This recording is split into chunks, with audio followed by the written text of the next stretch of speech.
Yan, good day mga ka-construct, at andito tayo ngayon para magbahagi na naman ng panibagong construction tips.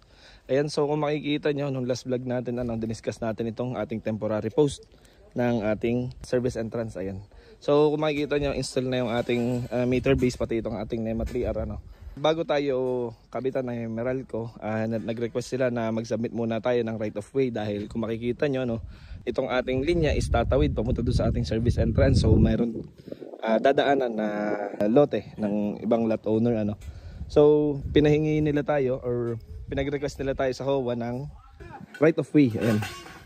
So nag-upload tayo ng documents ng right of way dun sa ating homeowners association, and ipinagpaalam sa lot owner na ito na dadaan yung ating wire sa kanilang lote. So far okay naman, pinayagan naman tayo ng lot owner. Meron tayong guarantor na nag-approve dun sa HOA. Ayan.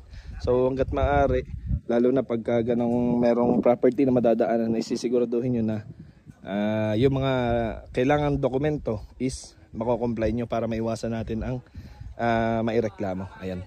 So antayin na lang tayo ng inspection ni Meralco para dito sa ating meter base. Pag na-approve na yan, mag-i-issue sila ng yellow card, and pwede na tayong mag-payment pagka na-turn over, na-submit na natin to kay Meralco. Ayan, so ilan po muna ang share natin ngayon. This Engineer Barlan sharing another construction tips. Thank you mga ka-construct.